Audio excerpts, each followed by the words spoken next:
چھوٹے بیٹے سے زیادہ محبت ہے، بڑے سے زیادہ محبت ہے، وہ ممکن ہے، وہ پاسبل ہے، وہ سمبھو ہے، لیکن کسی ایک اولاد کو حق زیادہ دینا اور دوسرے کو کم دینا یہ حرام ہے میرے بھائیوں۔ اسلام نا انصافی کی تعلیم نہیں دیتا۔ اللہ کے نبی کے پاس ایک صحابی آتے ہیں، ان کا نام ہے بشیر رضی اللہ تعالیٰ۔ وہ کہتے ہیں اللہ کے نبی، میں اپنے بیٹے نعمان کو ایک کھجوروں کا باغ دینا چاہتا ہوں۔ آپ نے پوچھا ہے اے بشیر کیا آپ کے اور بھی بچے ہیں؟ کہاں ہے اللہ کے نبی میرے اور بھی بچے ہیں۔ آپ نے فرمایا کیا تم نے تمام بچوں کو کھجوروں کا باغ دیا ہے؟ نہیں ہے اللہ کے نبی، میں اپنے بڑے بیٹے کو نعمان کو دینا چاہتا ہوں۔ آپ نے فرمایا جب تک سارے بچوں کے درمیان انصاف نہیں کرو گے، کان کھول کر کے سن لو، لا اشہد علی جور، اس نا انصافی کے اوپر میں گواہی نہیں دے سکتا۔ کان کھول کر کے سن لو، اتقوا اللہ وعدلوا بین اولادکم، اپنی اولاد کے درمیان ہمیشہ انصاف کیا کرو۔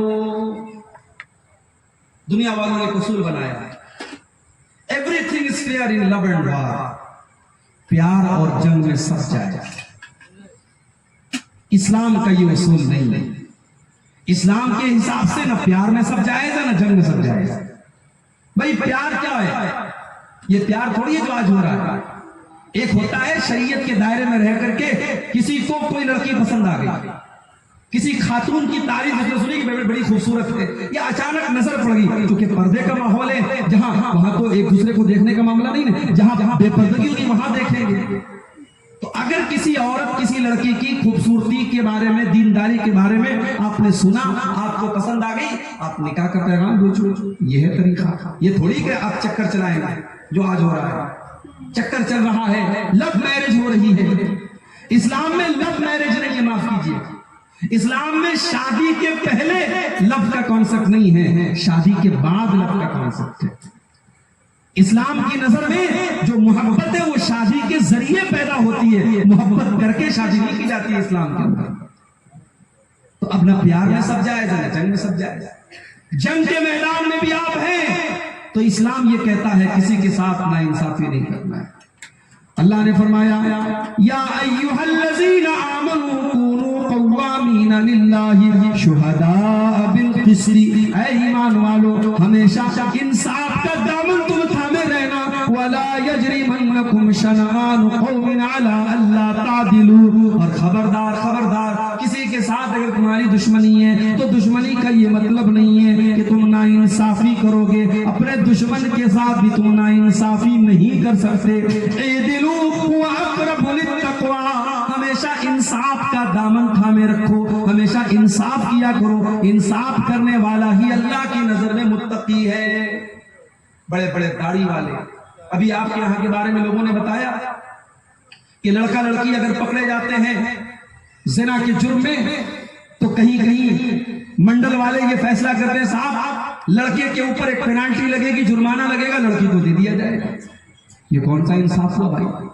اگر لڑکا لڑکی دونوں نے زنا کیا ہے، آپس کی سہمتی سے کیا ہے، تو دونوں گنہگار ہیں، آپ سزا صرف لڑکے کو دے رہے ہیں، اور اس لڑکے سے آپ پینالٹی لے کر کے لڑکی کے اس کے گھر والوں کو دلا رہے ہیں، وہ آپ اس گناہ کو اور اس کو بڑھاوا دے رہے ہیں۔ اور میں نے یہاں تک سنا ہے کہیں باقاعدہ کچھ لڑکیوں نے پیشہ بنا لیا ہے، وہ لڑکوں کو اپنے عشق کے جال میں پھنساتی ہیں، اور پھر اس طریقے سے جب معاملہ آتا ہے ان کو اچھا خاصا اماؤنٹ مل جاتا ہے، رقم مل جاتا ہے۔ میرے بھائیو، اگر آپ اپنے علاقے کے سرپنچ ہیں، اپنے گاؤں کے پردھان ہیں، یا آپ کو لوگوں نے فیصلہ کرنے کے لیے چنا ہے، آپ کی ذمہ داری بہت بڑی ہے، آپ کی ذمہ داری بہت بڑی ہے۔ آپ نا انصافی سے کام نہ لیں، آپ کسی کا پکش پات نہ کریں، جو صحیح ہو جو حق ہو آپ وہ فیصلہ کریں، آپ نیائے کریں، آپ انصاف کریں۔ اور جانتے ہو انصاف کرنے والے کا مقام کیا ہے؟ اللہ کے نبی فرماتے ہیں کل قیامت کا دن ہوگا، سورج 1 میل کی دوری پر ہوگا، لوگ گرمی سے بے حال ہوں گے، لوگ پسینے سے بے حال ہوں گے، لیکن اللہ تعالیٰ اپنے کچھ بندوں کو قیامت کے دن ان کو دھوپ نہیں لگے گی، ان کو اللہ تعالیٰ اپنے عرش کا سایہ دے گا، ان کو اے سی کی جیسی ٹھنڈک محسوس ہوگی۔ اللہ تعالیٰ 1 میل کی سورج کی دوری کی باوجود ان کو گرمی نہیں لگے گی وہ کون لوگ ہوں گے؟ آپ نے فرمایا وہ 7 لوگ ہوں گے. ان 7 لوگوں میں سب سے پہلا آدمی کون ہوگا؟ آپ نے فرمایا الامام العادل، وہ امام، وہ بادشاہ، وہ خلیفہ، وہ سردار جو انصاف سے کام لیتا ہو. جس ملک کا حاکم، جس ملک کا بادشاہ، جس ملک کا حکمران اگر ظالم ہو جائے، نا انصافی پر اتر جائے، اس ملک کے اوپر میرے بھائیوں اللہ کی رحمتیں اور برکتیں نہیں اترتی ہیں. آج آپ دیکھ لو، جہاں جہاں آپ کو مصیبتیں اور پریشانیاں نظر آئیں، سمجھ جاؤ اس ملک کے اندر ظلم و ستم ہو رہا ہے، وہاں نا انصافی ہو رہی ہے، وہاں انصاف کا گلا کاٹا جاتا ہے. انصاف کی بڑی اہمیت اللہ کے نزدیک. انصاف کرنے والوں کا قیامت کے دن کیا حال ہوگا؟ اللہ کے نبی فرماتے ہیں، صحیح مسلم کی روایت ہے، ان المقسطین علی منابر من نور یوم القیامہ، انصاف کرنے والے قیامت کے دن نور کے منبر پر ہوں گے. ہائے ہائے، آپ نے لکڑی کا منبر دیکھا ہوگا، آپ نے پتھر کا منبر دیکھا ہوگا، آپ نے اینٹ اور گارے کا منبر دیکھا ہوگا، لیکن قیامت کے دن نور کا منبر ہوگا، روشنی کا منبر ہوگا. یہ کس کو نصیب ہوگا؟ یہ انصاف کرنے والوں کو نصیب ہوگا. الذین یعدلون فی حکمہم واہلیہم وما ولوا. اللہ کے نبی آگے فرماتے ہیں انصاف کرنے والے وہ لوگ ہوتے ہیں جو اپنے فیصلے میں بھی انصاف کرتے ہیں، اپنے بچوں اور پریوار میں بھی انصاف کرتے ہیں، اور جو ذمہ داری ملے اپنی ذمہ داری کے ساتھ انصاف کرتے ہیں.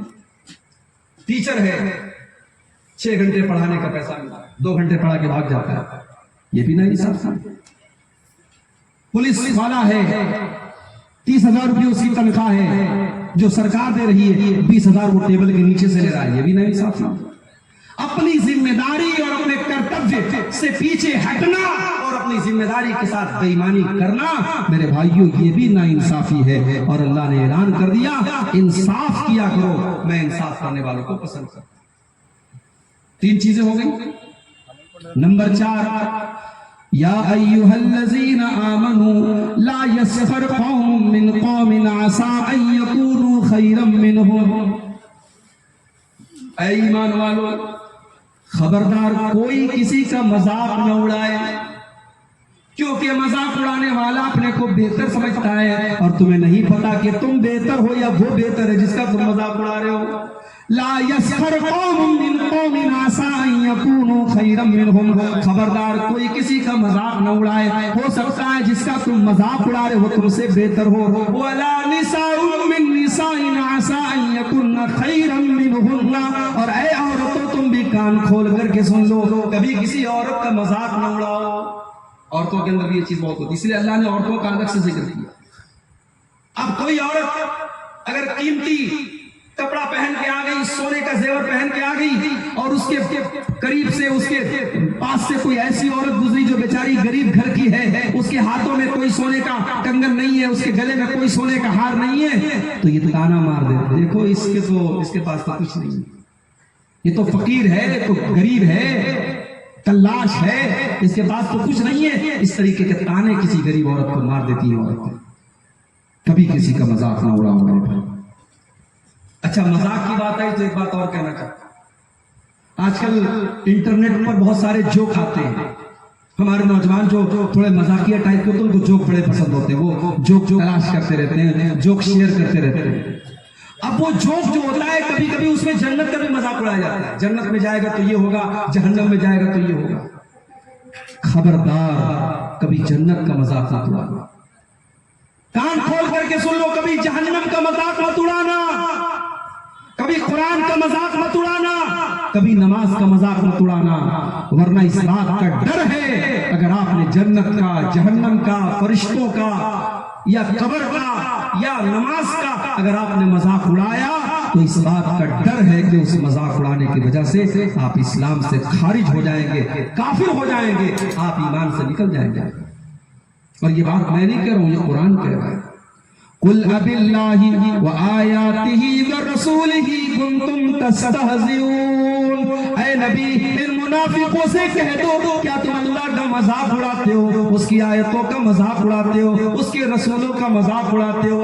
اے نبی اگر یہ منافق کہتے ہم تو ایسے ہی مذاق کر رہے تھے، ان سے کہہ دو لا تعتذروا قد کفرتم بعد ایمانکم، اے منافقو اب تمہارے پاس کوئی بہانہ نہیں بچا، تم نے اللہ کا مذاق اڑا کر کے، رسول کا مذاق اڑا کر کے اور اللہ کی آیتوں کا مذاق اڑا کر کے تم کافر ہو گئے، تم ایمان سے خارج ہو گئے۔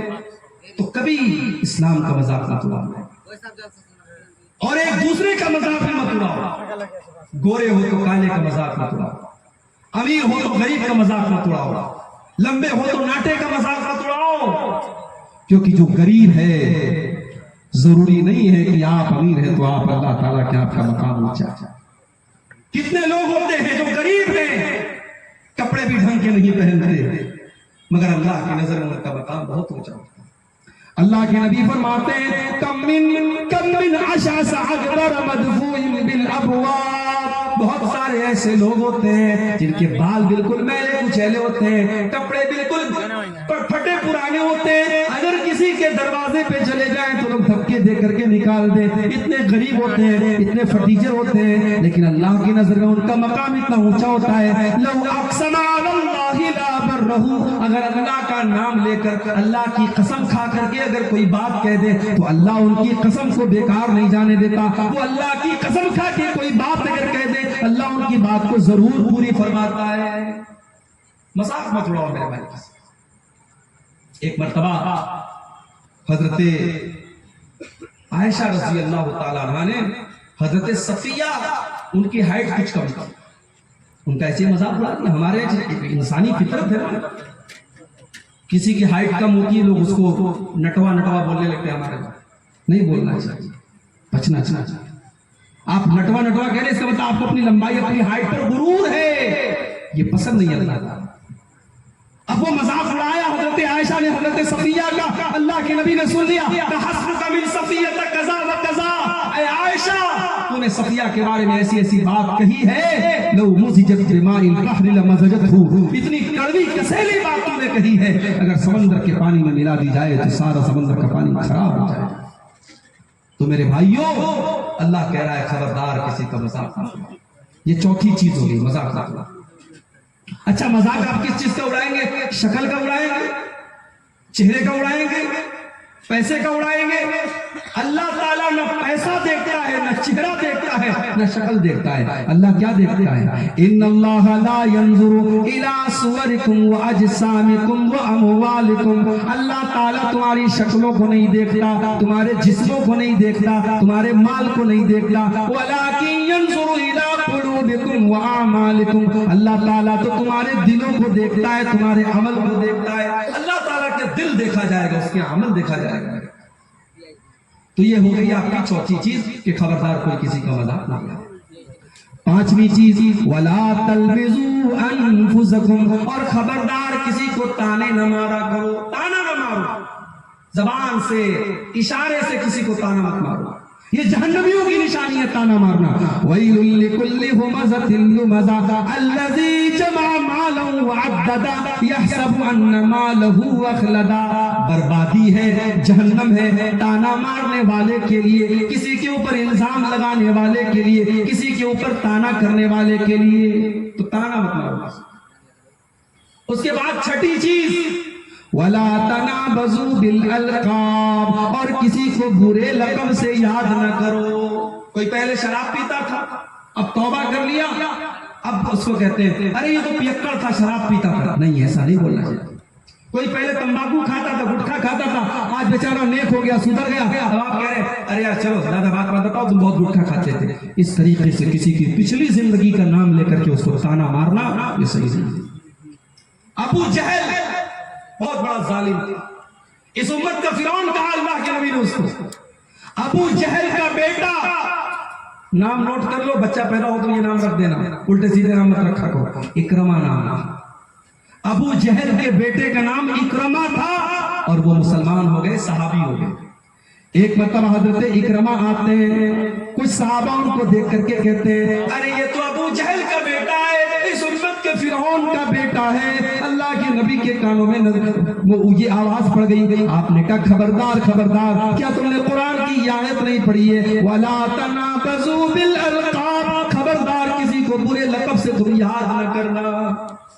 ایک مرتبہ اللہ کے نبی گھر آئے، آپ کی بیوی صفیہ رو رہی تھی. آپ نے پوچھا صفیہ کیا بات ہے, کیوں رو رہی ہو؟ کہا اللہ کے نبی مجھے آپ کی دوسری بیویاں کہتی ہیں میں یہودی ہوں اور یہودی باپ کی بیٹی ہوں. اے اللہ کے نبی میں تو آپ کی بیوی ہوں, میں تو آپ کے اوپر ایمان لے آئی ہوں, اگر میرا باپ یہودی تھا اس میں میرا کیا قصور ہے؟ آپ کی بیویاں مجھے یہودی کہتی ہیں, یہودیوں کی اولاد کہتی ہیں. آپ نے ان کو تسلی دی. آپ نے کہا اے صفیہ ایسی کوئی بات نہیں ہے, تم تو حضرت ہارون کی بیٹی ہو, تم لوگوں سے کہہ دیا کرو میرے باپ تو ہارون ہے, میرے چچا تو موسیٰ ہے, میرے شوہر تو محمد رسول اللہ ہے, میری تو تین نبیوں سے رشتہ داری ہے, میرا باپ بھی نبی ہے, میرا چاچا بھی نبی ہے, میرا شوہر بھی نبی ہے. یہ مقام تو میری بیویوں میں کسی کو حاصل نہیں ہے جو مقام تم کو ملا ہے صفیہ. وَلَا تَنَابَزُوا بِالْأَلْقَابِ, خبردار کسی کو برے لفظ سے یاد. تو یہ ہو گئی آپ کی چھ. اس کے بعد اللہ فرماتا ہے ساتویں چیز, یا ایھا الذین آمنوا اجتنبوا کثیرا من الظن, اور اے ایمان والو بہت زیادہ لوگوں کے بارے میں گمان مت کیا کرو, اپنے من سے اندازہ نہ لگایا کرو, اپنے من کی کھیر نہ پکایا کرو. ان بعض الظن اسم, جب تم گمان لگاؤ گے تو بہت سارے گمان گناہ بن جاتے ہیں. گمان مطلب بدگمانی مت کیا کرو, بدگمانی مت کیا کرو, اپنے من سے کسی کے بارے میں فیصلہ مت کیا کرو.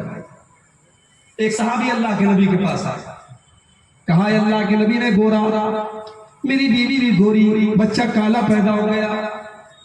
اے اللہ کے نبی مجھے ایسا لگ رہا ہے میری بیوی نے میرے ساتھ غداری کی ہے, بے وفائی کی ہے. اپنی بیوی کے اوپر شک کر رہے ہیں, اپنی بیوی کے اوپر بدگمانی کر رہے ہیں. اب ذرا اللہ کے نبی کا جواب سنو. آپ نے پوچھا کیا تمہارے پاس اونٹ ہے؟ کہا اللہ کے نبی میرے پاس بہت اونٹ ہے. آپ نے فرمایا کس رنگ کے اونٹ ہے؟ کہا اللہ کے نبی سب سرخ رنگ کے, لال والے اونٹ ہیں, سرخ والے اونٹ ہیں. آپ نے پوچھا کیا تمہارے اونٹوں میں کوئی مٹیالے رنگ کا بھی ہے؟ کہا اللہ کے نبی کچھ مٹیالے رنگ کے بھی ہیں. آپ نے پوچھا یہ لال اونٹوں میں مٹیالے رنگ کے اونٹ کہاں سے آ گئے؟ کہا اللہ کے نبی ہو سکتا ہے ان اونٹوں کی نسل میں ان کے باپ دادا میں کوئی مٹیالہ رہا ہو اور کوئی رنگ کھینچ کر کے چلی آئی ہو اور بچہ اس کا مٹیالہ پیدا ہو گیا ہو. کہا ہے میرے پیارے صحابی اگر تمہارے لال اونٹوں میں مٹیالے رنگ کا اونٹ پیدا ہو سکتا ہے تو گورے لوگوں کے گھر میں کالا بچہ بھی پیدا ہو سکتا ہے. بدگمانی نہ کیا کرو, برا گمان نہ کیا کرو. بدگمانی زہر ہے. کتنے گھر خراب ہو گئے. کوئی آتا ہے آپ کے پاس, کتنی نوکری, تمہاری کتنی تنخواہ ہے, سیلری کتنی ہے؟ ارے یار کیا بتاؤں 5,000 روپیہ سیلری ملی. ارے یار 5,000 میں کیسے گزارا ہو رہا ہے تمہارا؟ اب اس نے آپ کے دماغ میں بھڑکا دیا آپ کو نوکری کے خلاف. اب آپ اپنے جہاں پہ آپ کی نوکری تھی آپ وہاں جا کے لڑنے لگے اپنے باس سے, اپنے مالک سے. اس نے آپ کو نوکری سے نکال دیا. کل آپ 5,000 کے مالک تھے, آج بے روزگار ہو گئے, در در کی ٹھوکر کھا رہے کسی ایک چھوٹی سی بات پر. آج اس کی نوکری حاصل. ایک انسان آتا ہے کسی کے پاس, کہتا یار تمہارا بیٹا تم سے پیار نہیں کرتا کیا؟ کہ پیار تو کرتا ہے. کہ یار تمہارا بیٹا میں دیکھتا ہوں تمہارا خیال نہیں رکھتا, تمہاری حال چال نہیں لیتا.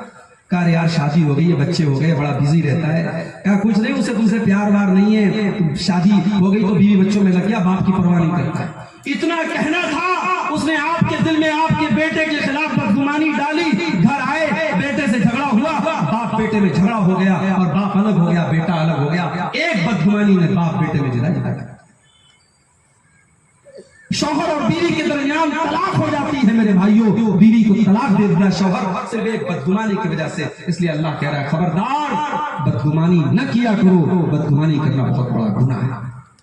نمبر 8 ولا تجسسوا, اور جاسوسی نہ کیا کرو. کون کتنا کما رہا ہے, کس کے گھر میں کیا کھانا پک رہا ہے, کس کے گھر میں کیا آ رہا ہے, کیا جا رہا ہے. کچھ لوگوں کو اپنے سے زیادہ دوسروں کی ٹینشن رہتی ہے. وَلَا تَجَسَّسُوا, ایک دوسرے کی جاسوسی نہ کیا کرو, تہمے نہ لگے رہا کرو. اللہ کے نبی نے ایک صحابی کو دیکھا کہ ان کے کمرے میں تاک جھانک کر رہے ہیں. آپ نے فوراً ڈانٹا. آپ نے کہا اگر کوئی کسی کے کمرے میں تاک جھانک کرے اور وہ پتھر مار کر کے اس کی آنکھ پھوڑ دے تو اس کے اوپر کوئی سزا نہیں. اتنا بڑا گناہ ہے بغیر اجازت کسی کے گھر پہ دروازے پہ جا کے تاک جھانک کرنا. بخاری کے حدیث میں آپ نے فرمایا من استمع الی قوم وهم له کارہون, الآنق یوم القیامہ، کسی دوسرے کی بات بغیر اجازت کے سننے والے کے کان میں قیامت کے دن پگھلا ہوا لوہا ڈالا جائے گا، پگھلا ہوا لوہا ڈالا جائے گا اس کے کان میں، کیونکہ دوسروں کی بات سنتا تھا بغیر اجازت۔ بغیر اجازت آپ کال ریکارڈنگ کرتے غلط ہے، بغیر اجازت کسی کا موبائل چیک کرتے ہیں غلط ہے، بغیر اجازت کسی کی تصویریں دیکھتے ہیں غلط ہے۔ جاسوسی کی تمام شکلیں میرے بھائیوں غلط ہے، اور اس سے بھی جھگڑے پیدا ہوتے ہیں، اس لیے اللہ نے کہا ولا تجسسوا، جاسوسی نہیں۔ اس کے بعد نمبر 9 ولا یغتب بعضکم بعضا، اور اے ایمان والو خبردار ایک دوسرے کی غیبت نہ کیا کرو، ایک دوسرے کی برائی نہ کیا کرو۔ غیبت کس کو کہتے ہیں؟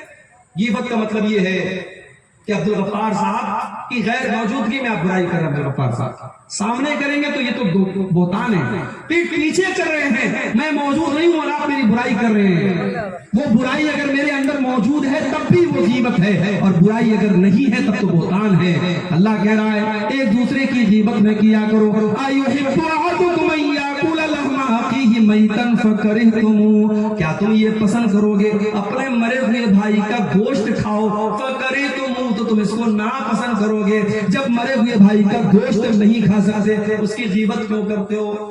اللہ کے نبی حدیث میں فرماتے ہیں کہ جو انسان کسی کی غیبت کرتا ہے سمجھو اس کا مرے ہوئے بھائی کا گوشت کھاتا ہے۔ تو غیبت بہت بڑا گناہ ہے، میری مائیں بہنیں خاص طور سے اس پر توجہ دیں، غیبت آج ہمارے سماج کو برباد کر دے گا۔